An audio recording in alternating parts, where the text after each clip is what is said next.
സാധനങ്ങൾ മേടിക്കുമ്പോൾ ബാക്കിയാവുന്ന സാധനമാണ് കാർഡ്ബോർഡുകൾ. ഈ കാർഡ്ബോർഡ് പീസ് വെച്ച് നമുക്ക് അടിപൊളി ഒരു വാൾ ഡെക്കർ ഉണ്ടാക്കുന്ന എങ്ങനെയാണെന്ന് നോക്കിയാലോ. നമ്മൾ ആ കാർഡ്ബോർഡ് പീസ് എടുക്കുക, ഇതുപോലെ 3 പീസായിട്ട് കട്ട് ചെയ്തെടുക്കുക. കട്ട് ചെയ്തെടുത്ത ശേഷം ഞാനൊരു ബ്ലാക്ക് കളർ പെയിൻറ്റ് എടുക്കുന്നുണ്ട്. ബ്ലാക്ക് കളർ പെയിൻറ്റ് എടുത്തിട്ട് ആ 3 കാർഡ്ബോർഡ് പീസിലും ഫുള്ള് ഞാനൊന്ന് അടിച്ചു കൊടുക്കുകയാണ് കേട്ടോ. വീഡിയോയുടെ ലെന്ത് കൂടണ്ടെന്ന് വിചാരിച്ചിട്ടാണ് കേട്ടോ ഞാൻ മാക്സിമം സ്പീഡ് കൂട്ടിയിടുന്നത്. നിങ്ങൾക്ക് എന്തെങ്കിലും സജഷൻസ് ഉണ്ടെങ്കിൽ കമൻറ്റിലൂടെ അറിയിക്കുക. സ്പീഡ് കുറയ്ക്കണമെന്നുണ്ടെങ്കിൽ ലെന്ത് കുറഞ്ഞ് കിട്ടും, നിങ്ങൾക്ക് കാണാൻ സുഖമായിരിക്കും. അതുകൊണ്ടാണ് കേട്ടോ സ്പീഡ് കൂട്ടിയിടുന്നത്.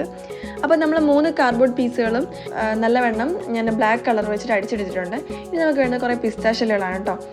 ഈ പിസ്താ ഷെല്ല് എടുക്കുക. പിസ്താ ഷെല്ല് എടുത്തിട്ട് നമുക്കിപ്പോൾ ഞാൻ ഉദ്ദേശിക്കുന്ന ഒരു പൂവിൻ്റെ ഷേപ്പാണ് കേട്ടോ.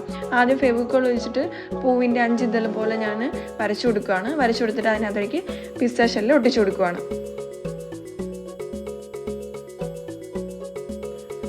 അതിനുശേഷം ഞാൻ ഇതുപോലൊരു ത്രെഡ് എടുക്കുന്നുണ്ട്. ത്രെഡ് എടുത്തിട്ട് ഇതുപോലെ ഫെവിക്കോൾ വരച്ചു കൊടുത്ത പോലെ ആ ത്രെഡ് ഞാൻ അതിനകത്തേക്ക് ഒട്ടിച്ചു കൊടുക്കുന്നുണ്ട്.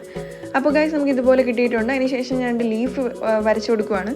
ഫെവിക്കോൾ വെച്ചിട്ട് വരച്ചു കൊടുക്കുക. അതിനുശേഷം പിസ്താ ഷെല്ല് വെച്ചിട്ട് ഒട്ടിച്ചു കൊടുക്കുക. ഇത്രയേ ഉള്ളൂ. നമ്മളെ പൂ ഇവിടെ റെഡിയായി കഴിഞ്ഞു. ഇനി നമുക്ക് ഇതിനകത്ത് കളർ അടിച്ചു കൊടുക്കാം. കളർ അടിക്കുന്നതിന് മുന്നേ എനിക്ക് തോന്നി സൈഡൊന്നും ലെവലായിട്ടില്ല. അതിനുശേഷം സൈഡൊക്കെ ലെവലാക്കാൻ വേണ്ടിയിട്ട് ഞാൻ സെലോ ടേപ്പ് വെച്ച് ജസ്റ്റ് ഒന്ന് കവർ ചെയ്ത് കൊടുക്കുന്നുണ്ട് കേട്ടോ. ഇതൊക്കെ ഓപ്ഷനിലാണ്, വേണമെന്നുള്ളത് ചെയ്താൽ മതി. അല്ലെങ്കിൽ അങ്ങനെ ഇരുന്നാലും കുഴപ്പമൊന്നുമില്ല. അതിനുശേഷം ഞാൻ ഓരോ 3 കാർഡ്ബോർഡ് പീസുണ്ട്. 3 കാർഡ്ബോർഡ് പീസിലും 3 പൂവിനും 3 കളറാണ് ഞാൻ കൊടുത്തേക്കുന്നത്.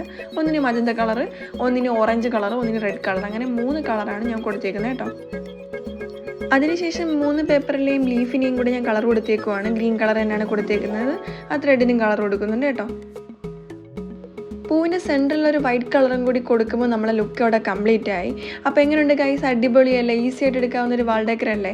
നിങ്ങൾക്ക് ഉറപ്പായിട്ട് ഇഷ്ടപ്പെടുമെന്ന് എനിക്കറിയാം. ഇഷ്ടപ്പെട്ടെങ്കിൽ ലൈക്ക് ചെയ്യുക, ഷെയർ ചെയ്യുക, സബ്സ്ക്രൈബ് ചെയ്യുക. Thank you all.